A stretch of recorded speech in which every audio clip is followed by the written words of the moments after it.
ആലപ്പുഴ പുളിങ്കുന്നിൽ പൊതുമരാമത്ത് വകുപ്പ് പണം നൽകാത്തതിനെ തുടർന്ന് ജങ്കാർ സർവീസ് നിർത്തി. പ്രായമായവരും വിദ്യാർത്ഥികളും അടക്കമുള്ളവർ പമ്പയാർ കുറുകെ കടക്കുന്നത് ചെറുവള്ളങ്ങളിലാണ്. മഴയും കാറ്റും ശക്തമായാൽ ചെറുവള്ളങ്ങളിലെ യാത്ര കൂടുതൽ അപകടകരമാകും.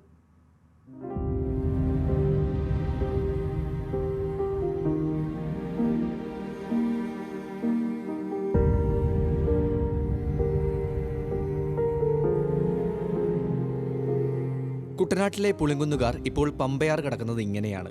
ഏതാനും ദിവസങ്ങൾക്ക് മുൻപ് വരെ യാത്രക്കാർക്ക് സുരക്ഷിതമായി ജങ്കാർ വഴി അക്കരെ ഇക്കരെ സഞ്ചരിക്കാമായിരുന്നു. ഇവിടെ ഉണ്ടായിരുന്ന ജങ്കാർ കരാർ കാലാവധി തീർന്നതോടെ സർവീസ് നിർത്തി. ഇതോടെ നാട്ടുകാർ ദുരിതത്തിലായി.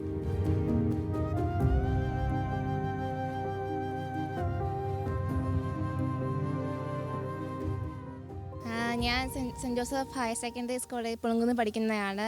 ഇപ്പം ജങ്കാർ ഇല്ലാത്തതുകൊണ്ടാണെങ്കിൽ ഇപ്പം ബസ്സൊക്കെ വരുന്നതുകൊണ്ട് കറങ്ങി ഐസുമുക്ക് പോയി കൂടെ വേണം പോകാൻ. ഇപ്പം ജങ്കാർ ഇല്ലാത്ത ഭയങ്കര നഷ്ടമാണ് സ്കൂൾ പിള്ളേർക്കൊക്കെ. ഇപ്പം ഇവിടെ LF ഉണ്ട്, സെൻറ് ജോസഫ് ഉണ്ട്. അതുകൊണ്ട് എല്ലാവർക്കും ജങ്കാർ ഉണ്ടെങ്കിൽ പെട്ടെന്ന് ബസ് കയറി പോകാൻ പറ്റും. പിന്നെ ജങ്കാർ വേണമെന്ന് എൻ്റെ അഭിപ്രായത്തിൽ. കണ്ടില്ലേ, വയ്യാത്ത ആൾക്കാർ ഇതേ കയറി വരിക എന്ന് പറഞ്ഞാൽ ചടങ്ങായിട്ട് സമയത്തിന് വണ്ടി കിട്ടത്തില്ല. അങ്ങനെയൊക്കെയുള്ളൊരു പല കാര്യങ്ങളുണ്ട്. ഭയങ്കര ബുദ്ധിമുട്ട് തന്നെയാണ്.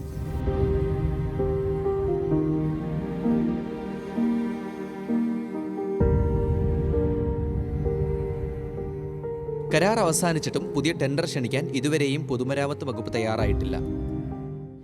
ജങ്കാറിലെ പ്രായമുള്ളവരും കാലുമല്ലാത്തവരൊക്കെ വന്നു കഴിഞ്ഞാൽ ഇതേ കയറാനും ഇറങ്ങാനും വെക്കുമോ? ഇപ്പം ജങ്കാറും കൂടെ വന്നു കഴിഞ്ഞ് ജങ്കാറിന് ഇപ്പം അവരും എല്ലാവരും ഇവിടെയൊക്കെ നിൽപ്പുണ്ടല്ലോ, എൻ്റെ തൊഴിലാളികളല്ല, അവരും എല്ലാം പട്ടിണിയിലായിരിക്കുക. കാരണം തൊഴിൽ കൊടുക്കുന്നുണ്ട്, പക്ഷേ ജോലിയില്ല. ഇതിപ്പോൾ 2 ആഴ്ചയായി. അടുത്ത ആഴ്ച വരുമെന്നുള്ളതാണ് ഒരു അറിവ് കിട്ടിയിരിക്കുന്നത്, അടുത്ത ആഴ്ച. അപ്പോൾ ഇവിടെ ഇപ്പം വാഹനങ്ങളുണ്ട്. ആ വാഹനം ഇത് പ്രതീക്ഷിച്ച് വരുന്ന വാഹനം തിരിച്ചു പോകുന്നു, എന്നിട്ട് കാവാലം വഴി വീണ്ടും പോകുന്നു. ഇവിടെ ഇതുണ്ടെന്നും കണ്ടാണ് വരുന്നത്. അപ്പോൾ ഇതെല്ലാം മനുഷ്യന് വളരെ ബുദ്ധിമുട്ടുള്ളൊരു വിഷയം തന്നെയാണ്. ഈ ജങ്കാറിന് പ്രതിവർഷം 48 ലക്ഷം രൂപയാണ് ചിലവ് എന്നാണ് മനസ്സിലാക്കിയിട്ടുള്ളത്. സർക്കാരിൻ്റെ പണമില്ലായ്മ കൊണ്ട് വെട്ടിച്ചുരുക്കുന്ന കാര്യത്തിൽ ഇതാണ് വെട്ടിച്ചുരുക്കാൻ ഉദ്ദേശിക്കുന്നതെങ്കിൽ ഈ വെട്ടിച്ചുരുക്കൽ ഞങ്ങൾ അംഗീകരിക്കില്ല. ഈ നാട്ടിലെ കരം കൊടുക്കുന്ന, ടാക്സ് കൊടുക്കുന്ന ഈ നാട്ടിലെ ജനങ്ങൾക്ക്, അവർക്ക് ഈ കഴിഞ്ഞ ഇത്രയും നാൾ അനുഭവിച്ചു കൊണ്ടിരുന്ന യാത്രാ സൗകര്യങ്ങൾ തുടർന്ന് ലഭിക്കണം. അതിനുവേണ്ടി ഇവിടെ നാട്ടുകാർ ഒറ്റക്കെട്ടാണ്. 38 വർഷമായി നടത്തുന്നതാണ് പുളിങ്കുന്ന് ജങ്കാർ സർവീസ്. 24 മണിക്കൂറും നാട്ടുകാർക്ക് സഞ്ചരിക്കാമായിരുന്നു. സർക്കാരിന്റെ സാമ്പത്തിക പ്രതിസന്ധിയാണ് ജങ്കാർ മുടങ്ങാൻ കാരണം.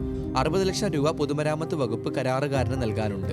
ജങ്കാർ അവസാനിച്ചതോടെ ഇരുകരയിലുമുള്ള കടകളിലേക്കും ആളുകൾ എത്തുന്നില്ല. KSRTC ബസ് സർവീസുകൾ വെട്ടിച്ചുരുക്കി. മഴ കൂടി എത്തിയാൽ ഈ യാത്ര കൂടുതൽ അപകടകരമാവും. എത്രയും വേഗം ജങ്കാർ പുനഃസ്ഥാപിക്കണമെന്നാണ് നാട്ടുകാരുടെ ആവശ്യം. ന്യൂസ് മലയാളം, ആലപ്പുഴ.